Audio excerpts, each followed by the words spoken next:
bahasanya. Tidak semua teman itu bisa menolong kita. Ada teman baik, ada teman tidak baik. Ada yang teman tidak baik itu baik di depan, tapi ternyata tidak baik. Tapi kalau untuk mengukur,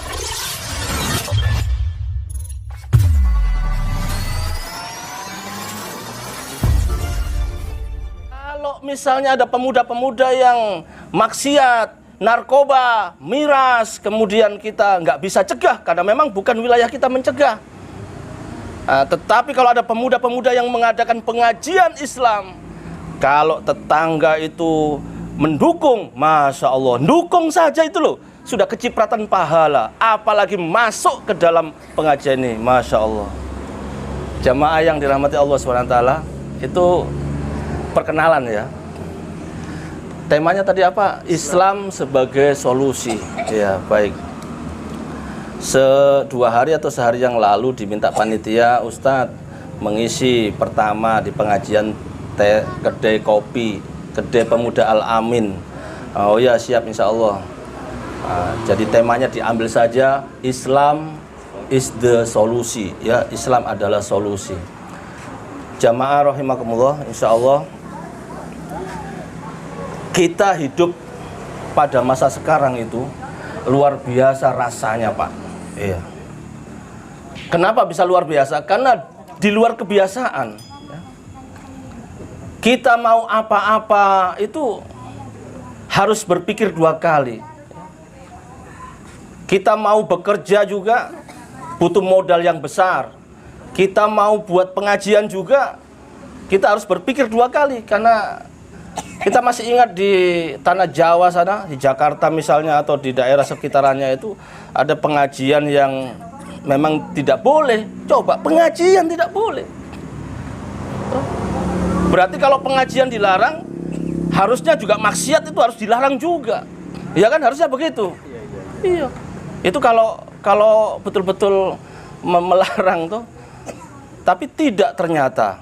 Nggak tahu kalau di Kendari ini, kalau di Jawa itu Pak, itu ada lagi-lagi enak pengajian di tempat kerumunan orang Islam, menyampaikan Islam tuh tiba-tiba tidak boleh gitu. Ya, mudah-mudahan di sini tidak Pak ya, sini Pak ya. Insya Allah tidak aman. Apalagi di Lalombaku. Lalombaku apa Mewahai namanya? Puatu. Ya di Puatu ini ya. Di kelurahannya apa sini? Kelurahan Watulondo. Watulondo ini luar biasa tuh. Ini ya betul, ini masuk media sosial. Kemudian Bapak-bapak sekalian, ini bukan pamer ya, tapi memberikan informasi kepada seluruh Indonesia bahwa Watulondo, Kecamatan Puatu, Kota Madya Kendari, Sulawesi Tenggara mengadakan pengajian, Masya Allah, yang dinamakan dengan Kedai Pemuda Al-Amin. Apa artinya Pemuda Al-Amin itu? Pemuda yang dipercaya. Semoga pemuda Watulondo Meoha ini semuanya dipercaya, termasuk warga-warga di sini, insya Allah ya. Dipercaya untuk mengadakan pengajian, dipercaya untuk berdakwah, dipercaya juga ya untuk apa saja, insya Allah. Bapak jamaah rahimakumullah, saya itu selalu menyebut ibu-ibu. Biasanya ceramah sama ibu-ibu. Baik, insya Allah. Jadi ternyata di dalam suasana atau kondisi yang sulit ya. Ini kan Bapak-bapak, saya tanya, ini Bapak-bapak atau anak muda ini? Anak muda juga ya, campur ya. Nanti saya panggil Bapak saja supaya lebih keren ya Bapak-bapak. Karena Anda yang muda juga calon Bapak. Iya. Insya Allah. Di era sekarang ini itu kesulitan apapun itu sedang terjadi sama kita. Namun seberapa besar kesulitan itu, insya Allah semua ada penyelesaiannya. Ya. Semua masalah, ya, masalah pribadi, apa masalah kita? Anak muda yang sudah umur misalnya 23, 24, 25, apa masalahnya? Woi, menikah. Ya memang betul, masalahnya itu kenapa kamu sudah umur 25 belum menikah, ada masalah apa? Problem itu harus diselesaikan gitu. Jangan sampai terlalu lama nanti. Ini katanya para ustadz-ustadz ya, salah satunya Ustadz Zulkifli Muhammad Ali, ini dunia ini sudah tua, tuh. Nggak lama lagi sudah selesai hidup ini. Maka yang muda-muda ini cepat nih, tuh, cepat. Saya doakan mudah-mudahan para jomblo, jomblowan, jomblowati semoga dekat jodohnya. Amin. Amin, amin Pak. Yang muda Pak, sabar. Yang sudah menikah kita doakan semoga jangan tambahlah, jangan dulu, sabar. Semoga menjadi keluarga sakinah, mawaddah warahmah. Amin, amin Pak. Amin insyaallah. Dan semoga seluruh warga masyarakat Watulondo, Kecamatan Puat ini semoga menjadi keluarga warga yang betul-betul beriman dan bertakwa. Amin. Dan insya Allah semua kita bisa ketemu di surganya. Amin. Allahumma amin. Jadi semua masalah apapun, masalah pribadi kita ya, tentang pekerjaan, tentang sekolah, tentang apapun itu, insya Allah pasti ada penjelasannya. Masalah rumah tangga juga ada. Tidak hanya masyarakat umum, ustadz juga ada masalahnya. Coba tanya ini ustadz juga ini ada masalahnya juga. Ya, semua ada masalah. Kalau yang nggak ada masalah, siapa yang nggak ada masalah? Semua ada masalah. Dari mulai pribadi, rumah tangga, masyarakat, bangsa, bahkan yang paling besar masalahnya adalah negara. Iya. Coba. Ini kemarin teman-teman dia mengajak pertemuan ya, pertemuan offline. Offline itu kan artinya ketemu tatap muka kayak begini. Tapi ngomong-ngomong aman sih ya. Karena enggak kalau katanya protokol kesehatan tidak sesuai, tapi ya aman ya insya Allah ya. Soalnya masuk media. Ya insya Allah. Karena saya lihat jangankan di sini Pak. Tuh. Kenapa saya berani? Ini kalau dalam ketentuan prokes kita melanggar. Tapi lihat di MTQ itu, Masya Allah. Di MTQ itu dari, apalagi malam minggu, mulai maghrib sampai saya pernah pulang jam 12 malam dari pengajian. Itu motor kayak ikan asin dijejer. Saya lihat, subhanallah banyak orang. Bukan jaga jarak, tapi merapat jarak dia. Nggak tahu. Ya mudah-mudahan saja ini sudah selesai ya. Masalah-masalah yang membuat kita ketakutan ini masalah. Coba bayangkan kurang lebih 2 tahun kita ini Pak punya masalah, mau kemana-mana setengah mati. Apalagi yang nggak punya kartu vaksin, tidak bisa kemana-mana, paling keliling kota Kendari saja. Mau keluar Kendari susah gitu. Ini masalah juga kan. Ya. Kemudian orang tua yang punya anak, anaknya yang mungkin belum nutup aurat, masalah juga itu. Belum mau, masih malas-malas ke masjid, masih malas-malas ikut mengaji, itu juga masalah. Suami yang mungkin istrinya juga kalau disuruh untuk aurat nggak mau, itu masalah juga, masalah semua. Tapi semua masalah itu insya Allah pasti ada solusinya. Namun solusi ini kadang berbeda-beda Pak. Orangnya Islam, Tuhannya sama, Allah Subhanahu wa Ta'ala. Kemudian kiblat kita sama, Al-Quran kita sama, tapi cara mencari solusi tidak sama Pak. Meskipun sesama Islam, beda. Bahkan sesama Muslim, misalnya cara menyelesaikan masalah bagaimana supaya usaha kita itu maju, tambah modal. Nah, orang Islam yang satunya dia hutang sama tetangga, sama keluarga atau sama siapa. Nah, kemudian yang satu menyelesaikan masalah hutang di bank. Tuh. Nggak tahu meskipun ada ribanya, nggak ada masalah. Artinya mereka sama-sama menyelesaikan masalah. Cuma bedanya ada yang cara menyelesaikannya itu dengan cara yang betul-betul tidak berdosa, tidak menimbulkan dosa. Tapi ada juga yang sembarang, yang penting selesai masalah. Tidak, justru bertambah masalah. Masalahnya usahanya macet, pinjam uang. Dikira selesai masalah, tidak. Apa masalah barunya? Punya utang. Secara materi dan secara ukhrawi dia punya kiriman dosa. Iya kan? Bapak tahu riba ya? Tahu Pak? Pak tahu riba Pak? Apa itu? Rasanya apa Ustadz riba itu? Rasanya nggak enak. Ya. Tapi saya nggak mau bahas riba di sini. Nanti di sesi berikutnya. Riba itu haram yang penting. Tapi ada orang Islam yang menyelesaikan masalah keuangannya dengan riba. Na'udzubillah tuh.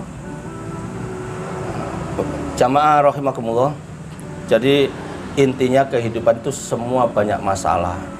Tapi yakinlah bahwa masalah itu pasti bisa diselesaikan. Sebab yang membuat hidup, yang membuat mati juga Allah SWT sudah memberikan janjinya. Inna ma'al usri yusra, fa inna ma'al usri yusra. Dua kali diucapkan bahwa sesungguhnya kesulitan itu ada kemudahan.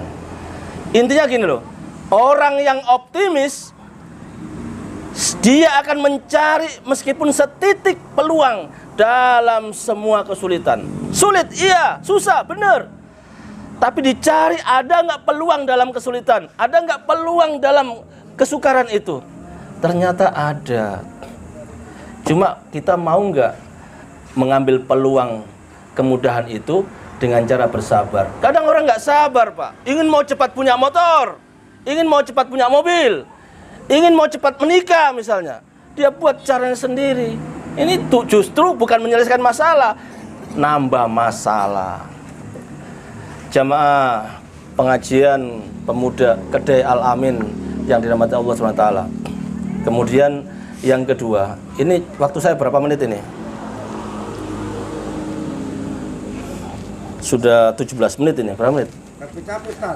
Sampai capek, Masya Allah, sampai capek katanya pemirsa. Ya, semoga. Kurang lebih 30 menit. Iya, kurang lebih, berarti saya pilih lebihnya saja. Kemudian yang kedua, kita kalau cari teman, ya, kalau mau memilih teman itu harus betul-betul diperiksa, disortir lah bahasanya. Tidak semua teman itu bisa menolong kita. Ada teman baik, ada teman tidak baik, ada yang teman tidak baik itu baik di depan, tapi ternyata tidak baik.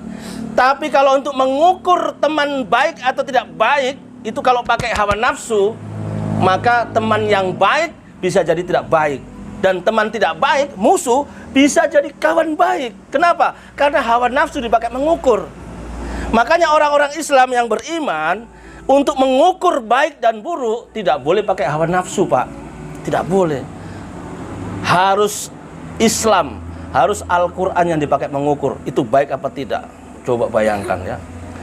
Ini nggak pilih merek, Pak. Meskipun dia kiai haji, meskipun dia ulama, meskipun dia orang pendidikan tinggi, paham agama, sarjana agama, master agama, doktor agama, ketika hawa nafsu dipakai, yang baik bisa jadi buruk.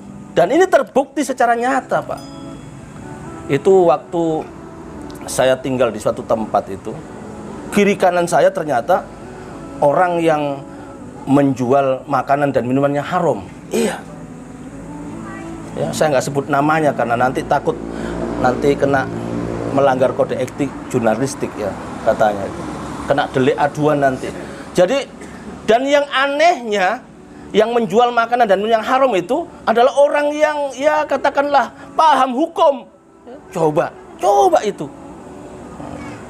Jadi waktu saya lewat itu pas kondisi dia lagi berpesta haram maksiat itu, ya mungkin minuman keras itu, saya lewat dipanggil Pak Ustadz. Assalamualaikum Pak Ustadz. Gitu. Pas kondisi tidak bermaksiat, tidak minum, saya dipanggil Mas. Coba. Jadi waktu mabuk dia panggil saya Ustadz. Ya mudah-mudahan mereka diberi hidayah Allah SWT. Ya artinya standar untuk mengatakan atau menilai baik buruk itu adalah Islam, bukan hawa nafsu. Coba.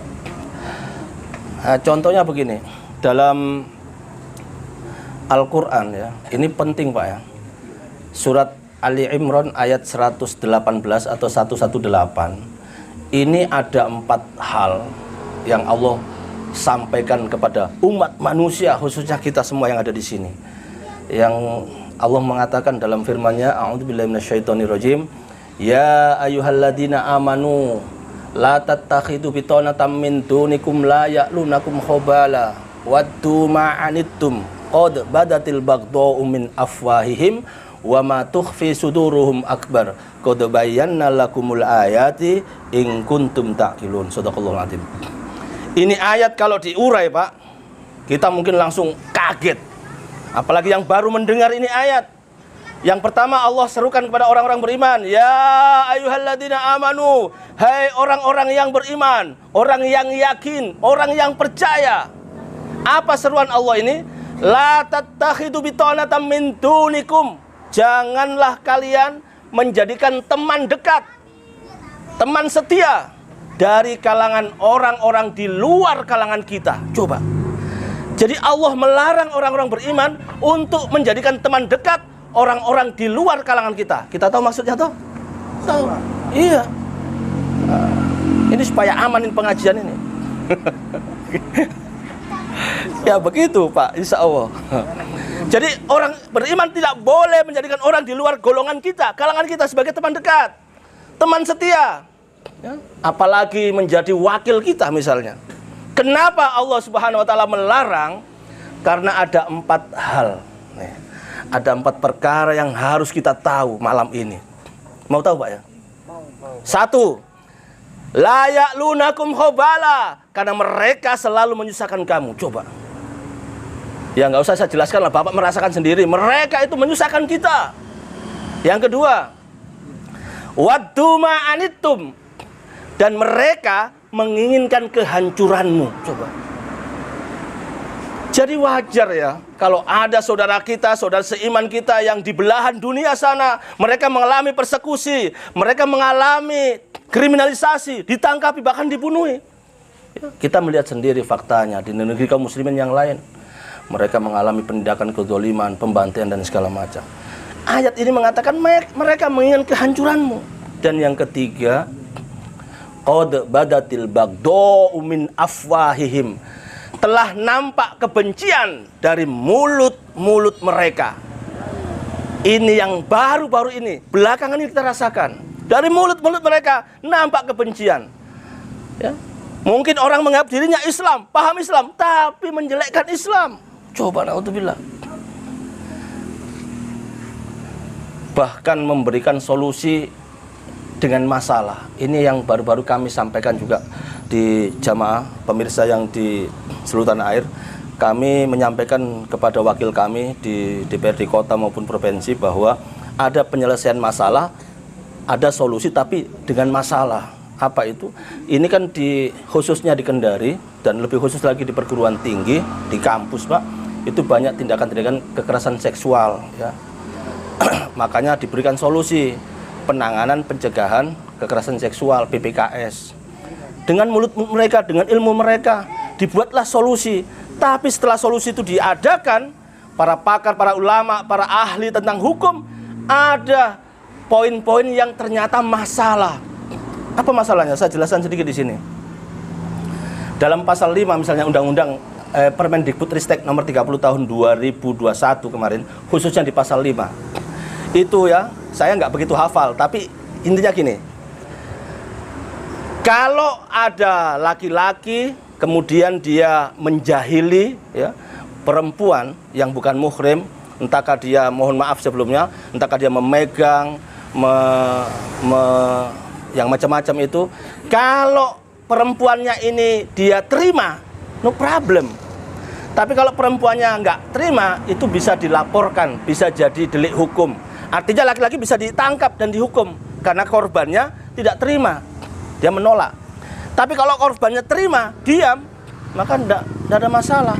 Itu undang-undangnya begitu, peraturannya begitu. Ya. Jadi jangan kaget kalau di kampus misalnya, atau mungkin juga di manapun, kalau ada laki-laki perempuan dia bermaksiat, dia pacaran, terus kemudian kita karena takut kepada Allah sebagai orang tua, kita larang, kita tangkap dia, kita berikan edukasi, kita salah Pak. Yang nangkap salah kita. Justru kita kena hukum. Kenapa Anda menangkap orang yang berpacaran? Dia dilindungi oleh peraturan. Coba. Ini maksudnya dia mau menyelesaikan masalah dengan masalah baru. Coba. Jadi kalau berikan solusi itu ya solusi, bukan masalah gitu. Nah, jamaah Kedai Pemuda Alamin yang dirahmati Allah SWT. Jadi ketika nampak mulut-mulut mereka itu nampak kebencian ya. Ini sudah viral banyak sekali, dari mulut-mulut kan nampak kebencian.